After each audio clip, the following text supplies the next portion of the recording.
चंद्रपूर इथं विदर्भस्तरीय ओबीसी महिला अधिवेशन. ओबीसी समाजाकरता सामाजिक विषयांवर बनणार आदर्श आचारसंहिता.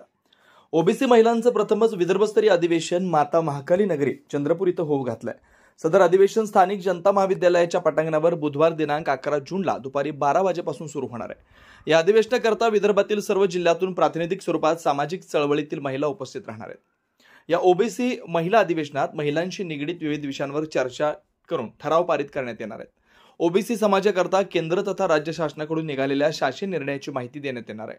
हुंडाबळी ठरलेल्या स्वर्गीय वैष्णवीताई हगवणे व आजवर हुंडाबळी ठरलेल्या सर्व महिलांना श्रद्धांजली अर्पण करण्यात येईल. हुंडाबळी तथा महिलांवरील अत्याचाराच्या न्यायालयीन केसेस फास्ट ट्रॅक कोर्टात चालवण्याची मागणी करण्यात येणार आहे. ओबीसी समाजातील अनिष्ट परंपरा व महिलांवरील अन्यायकारक रूढींना बंद करण्याबाबत चर्चा करून ओबीसी समाजाकरता आदर्श आचारसंहिता तयार करण्यात येईल. सर्व क्षेत्रातील महिलांना समान संधी मिळावी यासाठी केंद्र व राज्य सरकारकडे पाठपुरावा करण्यासाठी ठराव घेण्यात येईल. महिलांच्या सद्यस्थितीवर चर्चा करण्यात येईल. ओबीसी समाजाच्या राज्य व केंद्र शासनाशी निगडीत मागण्यांवर चर्चा करून त्या संदर्भातील ठराव घेण्यात येणार आहेत. तथा पुढील ओबीसी महिला अधिवेशन महाराष्ट्र स्तरावर घेण्याबाबत चर्चा करण्यात येणार आहे. विदर्भ स्तरावर ओबीसी महिलांचं अधिवेशन घेऊन सद्यस्थितीत महिलांवर वाढत चाललेल्या अत्याचारांच्या पार्श्वभूमीवर ओबीसी महिलांमध्ये जागृती निर्माण करणं, त्यांच्यात आत्मविश्वास जागून स्त्री सुरक्षितता व स्त्री पुरुष समानतेला सर्व स्तरावर प्राधान्य देणं, स्त्री शक्तीचा सन्मान करणं, विशेषतः ओबीसी समाजात सामाजिक विषयांवर आदर्श आचारसंहिता घालून देणं या उद्देशाला घेऊन सदर ओबीसी महिला अधिवेशन घेण्यात येत असल्याचं अधिवेशनाचे मुख्य संयोजक डॉक्टर अशोक जीवतोडे यांनी सांगितलं. या विदर्भस्तरीय ओबीसी महिलांच्या अधिवेशनाच्या निमित्तानं प्रथमच एक ऐतिहासिक सामाजिक प्रयोग करण्यात येत असल्याचं आयोजकांनी सांगितलं. शंखनाथ न्यूजसाठी जितेंद्र मशारकर, चंद्रपूर.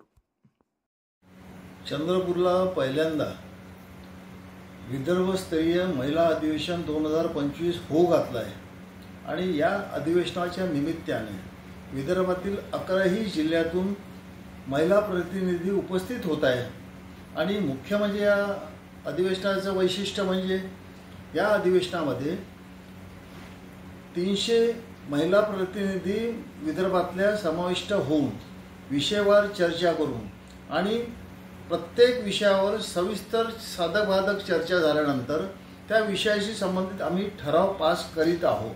आणि हे ठराव पास होत असताना अनेक असे प्रश्न आहेत. महिलांशी निगडीत कुठंतरी महिलांना समान संधी मिळावी, त्यांना समान सर्व क्षेत्रामध्ये समानता प्रस्थापित व्हावी या दृष्टिकोनातून आमचा प्रयत्न आहे.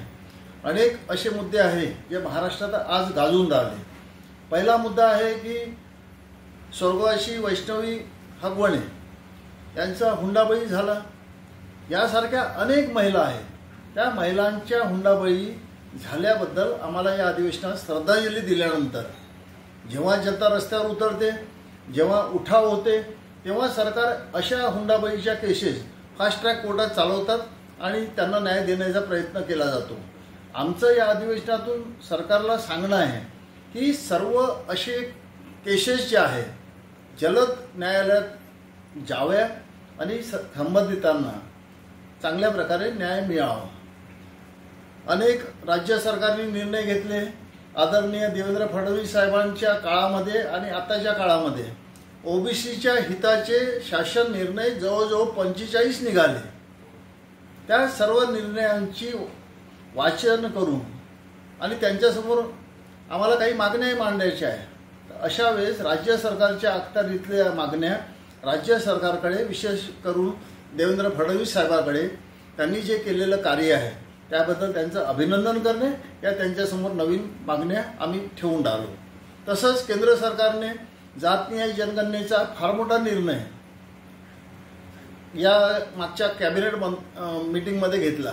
त्या मीटिंगच्या अनुषंगाने कुठंतरी देशभरात आम्ही जर अवलोकन करतो म्हटलं तर कोणत्याही संघटनेने अजूनपर्यंत अधिवेशनाच्या माध्यमातून केंद्र सरकारचे आणि ओबीसीसाठी जे निर्णय घेतले केंद्र सरकारने त्या संबंधी आदरणीय मोदी साहेबांचे अभिनंदन करण्याचा ठराव या अधिवेशनाच्या माध्यमातून आम्ही घेऊन राहिलो. तसंच सद्यस्थितीमध्ये ओबीसी समाजाची परिस्थिती पाहू जाता अनेक रूढी आणि परंपरा, अनिष्ट प्रथा आजही आपल्या समाजामध्ये दिसून येतात.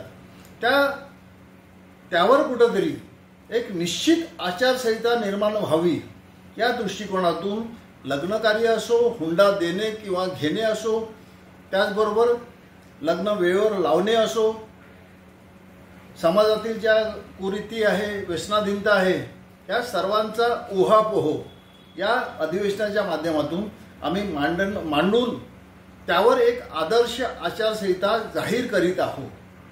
त्याचबरोबर सद्यस्थिती महिलांची अतिशय बिकट आहे.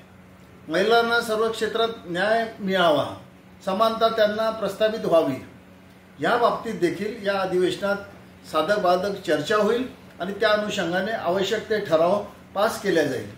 त्याचबरोबर यानंतर विदर्भस्तरीय महिला अधिवेशन झाल्यानंतर आमचा प्रयत्न राहील की महाराष्ट्रस्तरीय अधिवेशन लवकरात लवकर या ठिकाणी घेण्याचे आम्ही निश्चित करू. धन्यवाद.